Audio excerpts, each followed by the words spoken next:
Our guest this week is Ashley Zumwalt-Forbes, who is Deputy Director for Batteries and Critical Materials at the Department of Energy.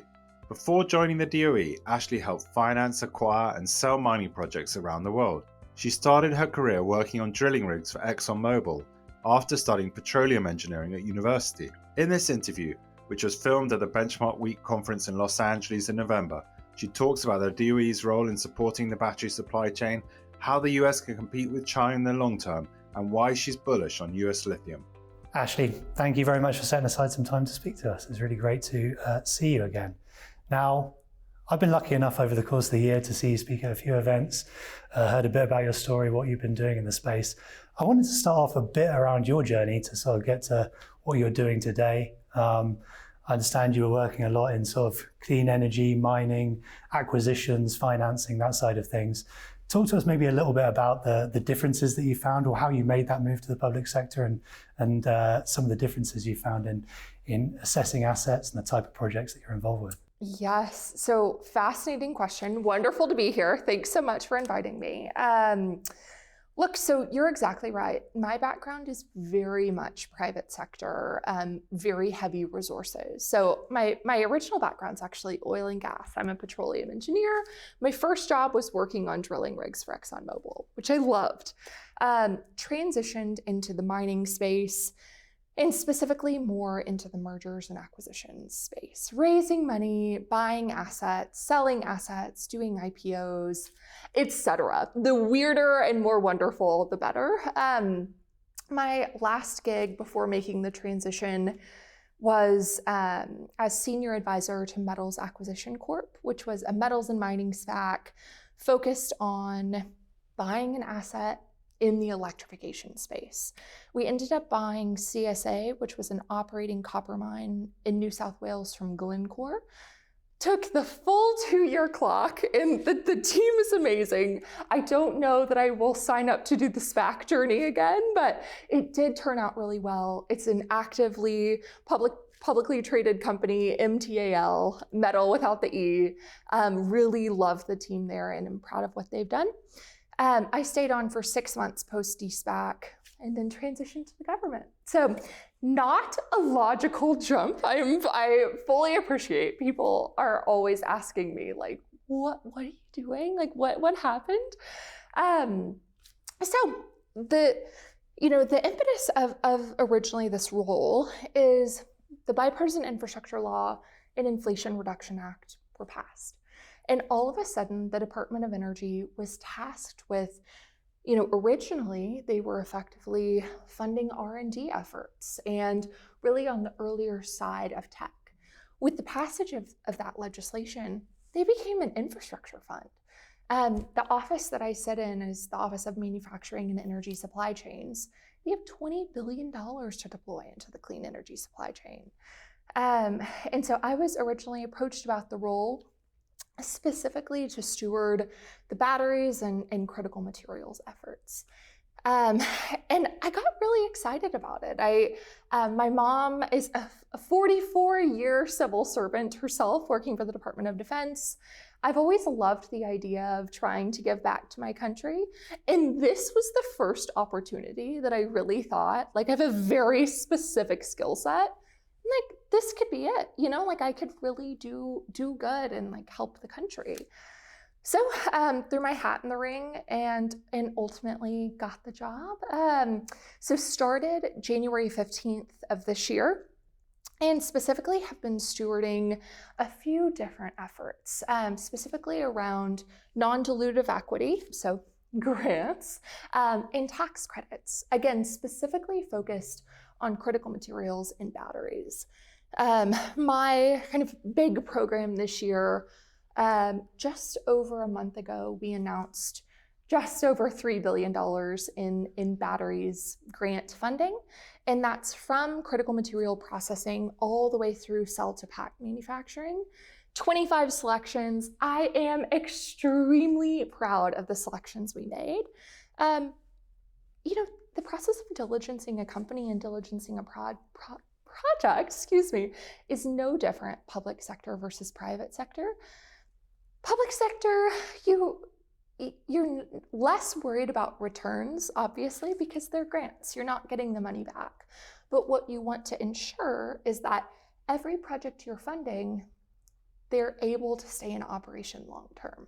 I care about them making money not because the federal government is going to be getting money back, but because that's the American way. Like, you have to make money in order to stay in business, in order to attract capital, in order to employ people. And that's the government's role. So using private sector fundamentals in a public sector vehicle.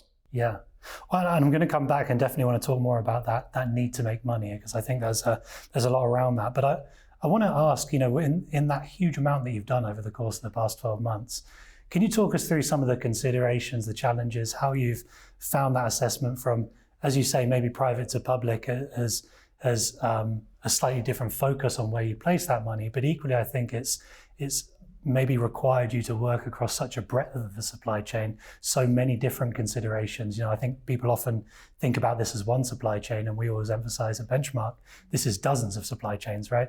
So understanding the complexity and like you say, doing that diligence across that breadth of different markets, how have you found that, and how do you sort of, how have you overcome some of those obstacles in such a short amount of time? So the headline is, it's tough. And I actually really liked your framing around, this is not one supply chain.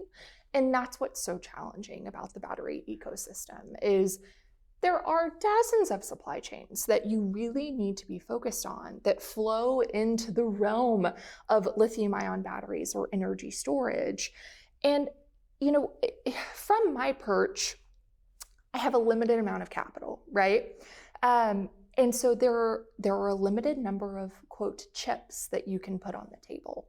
And so really what I'm focused on is ensuring that I'm putting chips at areas of the supply chain that I believe are critical to effectively stimulate the links between the rest of the chain. So I don't have enough capital to invest at every single segment. So you have to think very critically around where that is and what that looks like. Yeah, and when you think about that, and like you say, you stimulate different parts of this supply chain, what do you think the optimal role for, like you say, you with limited capital at the DOE to really place in different parts of this supply chain, what is the optimal role for you in giving direction to what the industry needs to take over? Because ultimately you are going to need industry buy-in, you're going to need other stakeholders to come to the table to make some of these projects a reality. Where do you see, and does that differ from when you talk about mining, extraction, refining, through to maybe more the manufacturing, processing side of things? So interestingly, I view the government role as being both push and pull.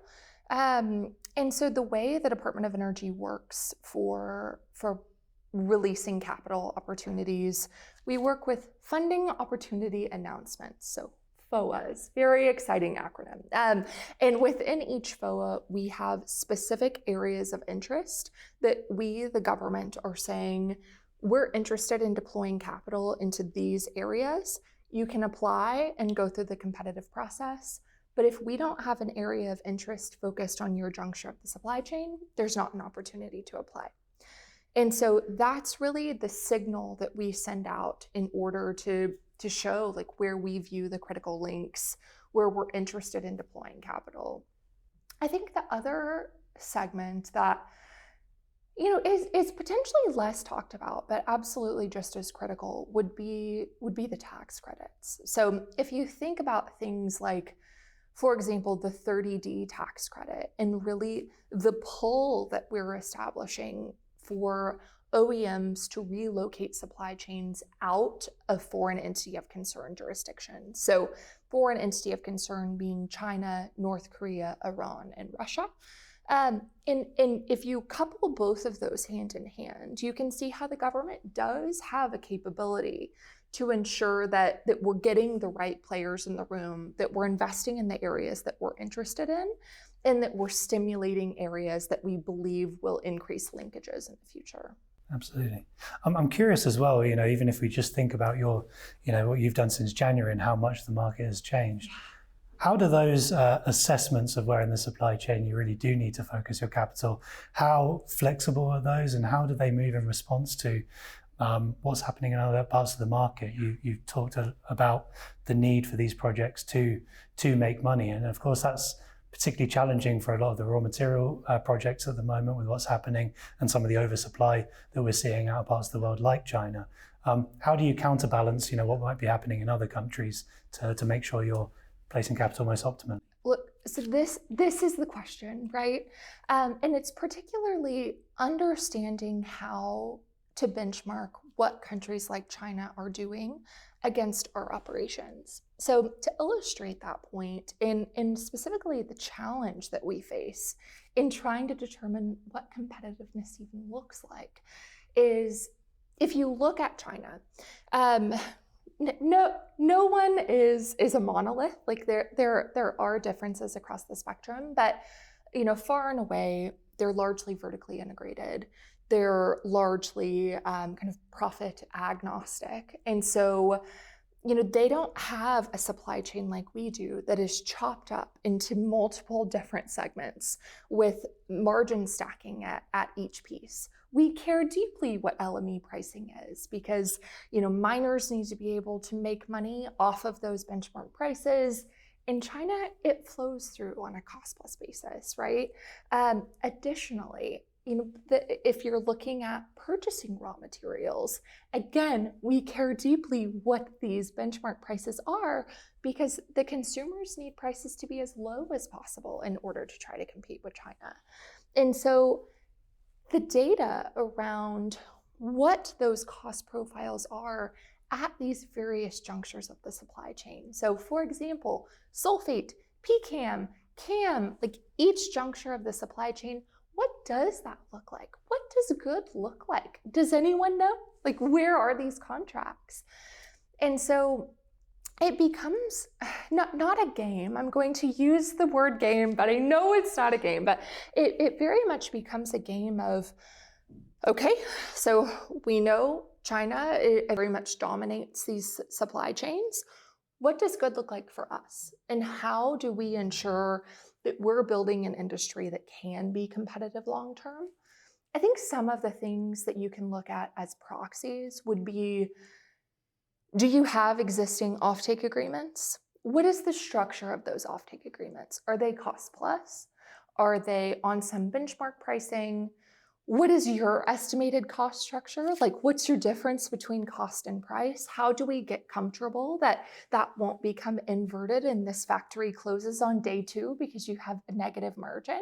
And these are things that we really struggle with. Like the data is not transparent. Yeah. And do you think, given that data isn't there and the fragmented nature of the market outside of China predominantly, you talk about that margin stacking, and I think that's a really good point about, how do you allow these different parts of the supply chain to prosper in the face of some of those, international challenges. And I'm curious whether you think, is there a role for the government to play in terms of putting in some pricing floors to support some of these projects? Equally, do you need that fragmented nature of the market to maybe diminish to some extent? We've seen a lot of participation of downstream companies over the course of the past couple of years participating further up the supply chain. Is that part of the equation as well, in your view? Yeah, so I can't comment much on potential government policy or directions. I'm more of a light touch government advocate. However, I love to see the effectively synthetic vertical integration. Like GM recently taking a big stake in a lithium mine. I love to see that because I really genuinely believe that's how we compete with countries like China in the long term. We have to have more quasi-vertical integration. Yeah.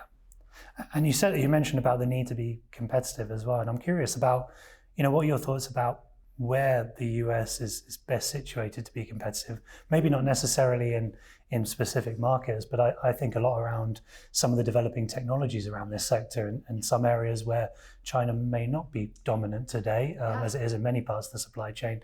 Are there any real focuses for you when you think of beyond just where do we have the resources, but how do we actually get them to market? Look, absolutely. I'll answer your question, maybe not in a way that you thought I was going to, but like going back to absolutely the fundamental building blocks of lithium ion, I genuinely am extremely bullish about lithium in this country. If you look at, I mean, just from a standpoint of like, what do we even have? Like, what do we have from a resource standpoint in the US? Yes, we can friendshore things where, maybe we don't have resources here, but Canada or Australia do. What do we have here? And therefore we can own the entire supply chain from a US perspective. We've got lithium. Now, what needs to happen in order to unlock those lithium reserves? Things need to happen, right? If you look at the selections from the batteries round 2 process, we made a couple of direct lithium extraction investments in the smackover. One was $225 million to TerraVolta. The other was $225 million to Standard Lithium. I'm very excited about this space. I think it's a way that the US can come in and not just take a position at the top of the cost curve and hope that buyers will pay a premium for, XYZ reason. This is a way to really disrupt that kind of middle part, potentially even the further bottom part of the cost curve, where we're globally competitive. We're producing assets and kind of almost having, I hate when people do this, but I'm going to do it, almost having the shale effect of, the US became such a leader in nat gas and oil because of American ingenuity, because of technology change. And so I particularly am very excited about the lithium space. Yeah, and do you, coming from the oil and gas background that you have, I'm curious about whether you think it's an opportunity to leverage some of the skills we already possess in the US, right? And you see that in the smackover, you see that with other projects being developed. Yes. Is that an important part of the equation, is leveraging those existing skills? I think top of the list is cost competitiveness. Second is license to operate. It's no big secret that we have a real challenge with permitting here in the US. These brine projects are different in that you're drilling wells. You're dealing with traditionally the oil and gas regulatory bodies that you permit, tens, hundreds of wells, and it doesn't take the time that it takes for a hard rock asset because the footprint is lower. Community buy-in is much higher traditionally. And ultimately, we have those skill sets existing in these areas from heritage oil and gas operations. Yeah. And maybe just digging a little bit further on the topic of permitting, I'm curious about, as you say, there are maybe some opportunities where we can speed up that process due to the nature of the resource or the type of technology. But beyond that, and we think about maybe diversifying where we source various other parts of the supply chain, there do seem to be, big issues in terms of pushing some of those projects forward. And do you think, do we have hope that there may be something on the permitting side which will ease up that process for some of these new projects? And maybe if you could touch a little bit on how that might look going into a new administration as well. Yeah. So I will always tell you when I know something or when it's outside my area of expertise, this is outside my area of expertise. However, I am very confident that, looking forward, being able to streamline these processes and get these projects off the ground. Because if we have these projects, it creates American jobs, it creates American opportunities. That's why the government exists. So I feel confident that folks will figure it out, but I will not be the person doing that. So. Fair enough. So I think maybe another way of looking at some of the challenges, and I'm curious to hear what you think, again, not from necessarily looking at one side of the political spectrum or the other, but there does seem to be, whether it's from one side or the other, bipartisan support for the concept of diversifying access to supply chains and being able to secure more of what we need domestically. I'm curious about, what you think is what's standing in the way of maybe pushing us further forward. You identified some of the projects that you've invested in, but we still seem to be in a lot of parts of the supply chain quite far away from having commercial production in a lot of aspects in North America. What do you think, maybe beyond permitting, that needs to be done to help that along? Money. It's always money. And specifically, I don't think that anyone should or can, or, any other word you want to use, count on the government, coming in and funding more of this supply chain. I think we need private capital sources to come in and really get aggressive around funding things all the way from mining through the supply chain, right? Putting on my mining hat, taking off my DOE hat, putting on my mining hat. I started a nickel mining company in Australia back in 2018 called Black Mountain Metals. My big soapbox was I would get so frustrated when investors would say, mining is dirty. We don't invest in mining, but we'll invest down the supply chain in the end products. And my answer to that is you are only burying your head in the sand if you're not allocating capital also to the upstream supply chain. Because if you invest money, you can influence how operations are carried out, like how we are doing these things. If not, you're just a taker. You can't actually influence things. And so I am starting to see people widen their mandates. We've got to get more aggressive with capital flowing in. Okay, good to know. And maybe just to wrap things up, I'm curious about, as we come towards the end of the Biden administration and move into the new Trump administration, do you expect the work that you've been doing to, more investments to be made, more money to flow within the next few months? Or is that something that we'll sort of wait to see as we go into the new administration? Full steam ahead. Critical materials and American competitiveness is bipartisan. I firmly believe that, and we are full steam ahead with our projects. Great. Well, I know that would be music to the ears of many people watching this. But Ashley, we're really excited to see where you take things, and I think it's amazing the progress that you and your team have made in the short space of 12 months. So thank you very much for sitting down with us, and we look forward to catching up with you again soon. Thanks so much. It was fun.